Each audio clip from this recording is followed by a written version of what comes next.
মানে এর চেয়ে ভয়ঙ্কর মহামারী আমার মনে হয় না আর আছে। হ্যাঁ, আসলে আমাদের মানবতার সংকট চলতেছে মনে হয় আমার দেশে।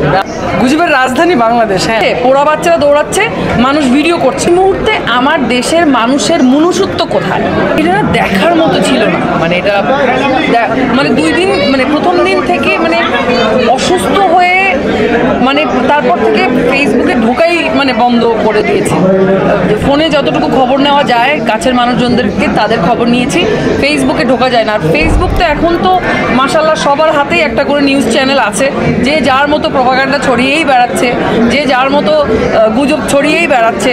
দেশের মানুষ প্যানিক করছে, মানুষজন অসুস্থ হয়ে যাচ্ছে। আর এইদিকে ছোট ছোট বাচ্চাগুলা মানে একদম কি বলবো, মানে ঝলসানো ইয়ের মতো ঘুরে বেড়াচ্ছে, আর মানুষ সেখানে ফোন নিয়ে ঘুরে বেড়াচ্ছে। মানে এখন এই মুহূর্তে এইটা তো আমি বলতেই চাই, এই মুহূর্তে আমার দেশের মানুষের মনুষ্যত্ব কোথায়? যারা পুড়ে গেছে তাদের কথা বাদ, সাধারণ মানুষের মনুষ্যত্ব কোথায়?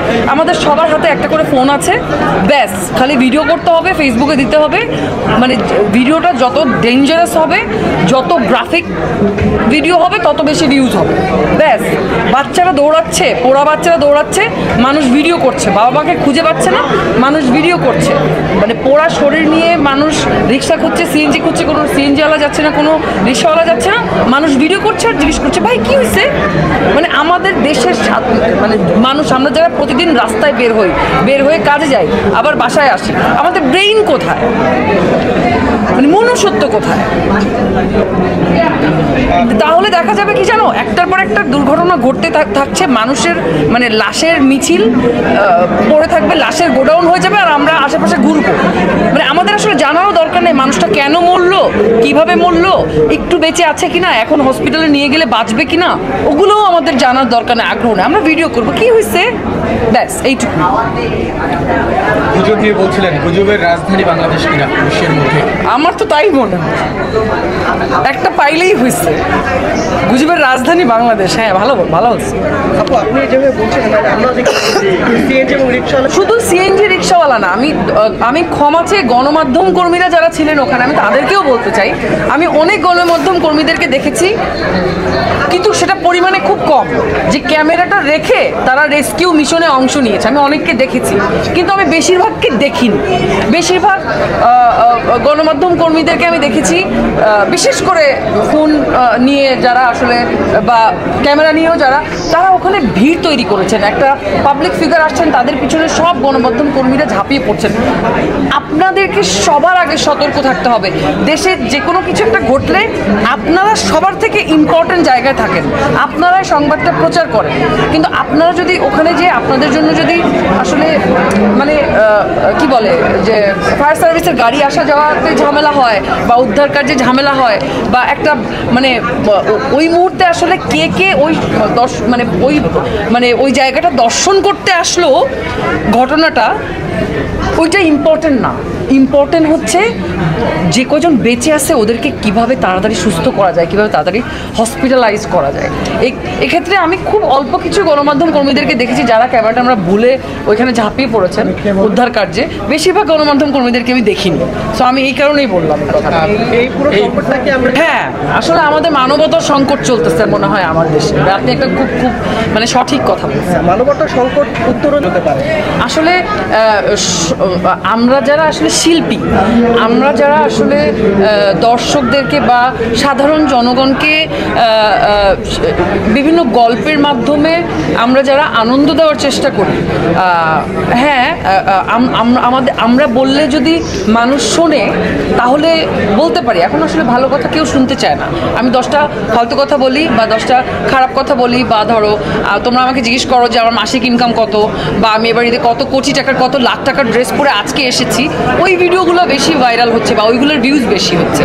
কিন্তু তোমরা যদি আমাকে জিজ্ঞেস করো যে আপু এই যে মানবতার যেই মানে আসলে আমরা যে মানুষ দিন দিন মনুষ্যত্ব হারিয়ে ফেলছে, এটা কি করলে বাড়বে আমি জানি না। আমি কি করলে বাড়বে আমি জানি না, কি করলে বাড়বে, কিন্তু অ্যাটলিস্ট এটা না মানে আমাদের হাতেও নাই, আপনাদের হাতেও নাই। এটা প্রত্যেকে যার যার ব্যক্তিগতভাবে নিজ মানে স্বীয় অবস্থান থেকে সচেতন হতে হবে, সেই অবস্থান থেকে কাইন্ডনেস মানে বাড়াতে হবে। মানে মানুষের প্রতি মানুষের যদি মানে ওই মায়া বা ওই দরদ না থাকে, একটা মানুষ রাস্তায় পড়ে থাকে কাতরালে যদি আমাদের পকেট থেকে আগে দৌড়ায় ওই মানুষটাকে উঠায়, মানে আমাদের পকেট থেকে পানির বোতল না বের হয়ে যদি ফোন বের হয়, তাহলে আসলে এটা কিভাবে ঠিক হবে? এই মহামারী, মানে এর চেয়ে ভয়ঙ্কর মহামারী আমার মনে হয় না আর আছে। মনুষ্যত্বহীনের মহামারী এটা মনে হয় যে মানে সকল যত বড় প্লেগ বা করোনা বা মানে যত বড় বড় দুর্ভিক্ষ হয়েছে পৃথিবীতে, আমার মনে হয় যে মনুষ্যত্বহীনতার যে মহামারী চলছে আমাদের দেশে, এর চেয়ে বড় মহামারী মনে হয় মানে আর তৈরি হবে না বা সৃষ্টি হবে না। হ্যাঁ, প্রতিবাদ করার যখন দরকার হয়, যখন কোনো কিছু মনে হয় খারাপ, তখন ওইটা নিয়ে আমি কথা বলি, রাস্তায় নামার দরকার হলে রাস্তায় নামি, তারপর আবার ঘরে ঢুকে যাই। মহামারীর ভিতরে থেকে তুমি পরিবর্তন কিভাবে এক্সপেক্ট করবা? ধরো দেশে যখন একটা মহামারী চলছে, তখন তুমি ওখানে পরিবর্তন কিভাবে এক্সপেক্ট করবা? ওটাই মানে আসলে তো ওটাই বলতে হবে, কারণ আমরা যারা সাধারণ মানুষ, এই মুহূর্তে ক্যামেরার সামনে ছাড়া আমি যখন নিচে যাব, নিজের গাড়ি নিজে চালাই, আমি বাসায় যাবো, তখন তো আমি একটা সাধারণ মানুষ।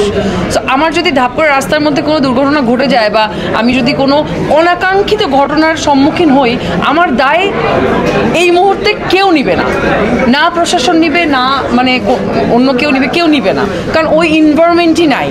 আর একটা নতুন ইন্টেরিয়াম হোয়াটএভার, আমি ঠিক বলতে পারি না, আমার কাছে অনেক কঠিন লাগে বিষয়টা। তো তারা আসছে, তারা কাজ করবে আস্তে আস্তে, এত দ্রুত সব কিছু পরিবর্তন করে ফেলবে বা এত দ্রুত সংস্কার করে ফেলবে, এটা আবার এক্সপেক্ট করাও যাচ্ছে না। সব কিছুতে সময় লাগবে, কিন্তু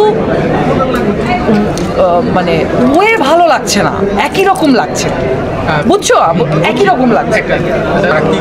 আমি বলতে চাই এই যে শিল্পীদেরকে মব ক্রিয়েট করে শিল্পীদের উপর বিভিন্নভাবে যেই নির্যাতনটা হচ্ছে, এক ধরনের ব্লেম করে একটা অদ্ভুত তকমা দিয়ে যে বন্ধ করে দেওয়া হচ্ছে, যে রুজির দরজা বন্ধ করে দেওয়া হচ্ছে, এটা একটা বিশাল বড় প্ল্যানের অংশ বলে আমার মনে হয়। আমার মনে হয় যে বাংলাদেশের সংস্কৃতি বা মানে সংস্কৃতির জায়গাটা, কৃষ্টি কালচারের জায়গাটা এত স্ট্রং ছিল, মানে মানুষজন পড়াশোনা করতো, মানুষ সাহিত্য নিয়ে আলাপ করতো কোথাও গেলে। এখন বাংলাদেশের মানুষজন শুধু মানে ফালতু বিষয় নিয়ে আলোচনা করে, অন্য কোনো কিছু যেন মানে ব্রেইন যাতে বাংলাদেশের মানুষের ঠিকঠাক কাজ না করে, এবং কাজ করার ক্ষেত্রে যেই মাধ্যম আছে প্রত্যেকটা মাধ্যম বন্ধ করে দেওয়া, যাতে করে কন্ট্রোল করতে সুবিধা হয়। আমার কাছে মনে হয় এটা অনেক বড় কোনো প্ল্যানের অংশ। মানে এটা শুধু শুটিং হচ্ছে, অসুবিধা হচ্ছে দেখে এসে শুটিং হাউস বন্ধ করে দেওয়ার নির্দেশ, এগুলো না, এগুলো সব ওই যে মব যারা করছে, এটা নিশ্চয়ই কোনো না কোনো প্ল্যান করে করছে। একটা শিল্পী, একটা নায়িকা একটা জায়গায় যখন একটা দোকান উদ্বোধন করতে যাচ্ছে, ও কি অশ্লীলতা ছড়াচ্ছে ওখানে, ওখানে কেন বাধা দেওয়া হচ্ছে? একটা আমাদের কাজ করতে কেন বাধা দেওয়া হচ্ছে? যারা খারাপ কাজ করছে তাদেরকে তো আপনি আইডেন্টিফাই করতে পারছেন, আপনি তাদেরকে যে ধরেন, তাদেরকে যে বলেন।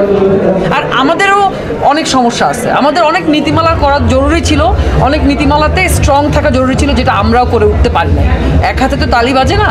সো আমরা আমাদের নিজেদেরকে প্রোটেক্ট করতে পারি নাই এবং এখনো পারছি না, ভবিষ্যতের কথা জানি না। আমরা মানুষ হব কবে, এটা আমি আমাকে জিজ্ঞেস করছি যে আসলে মানে মানুষ হব কবে, আমরা জানি না কবে মানুষ হব, আমি জানি।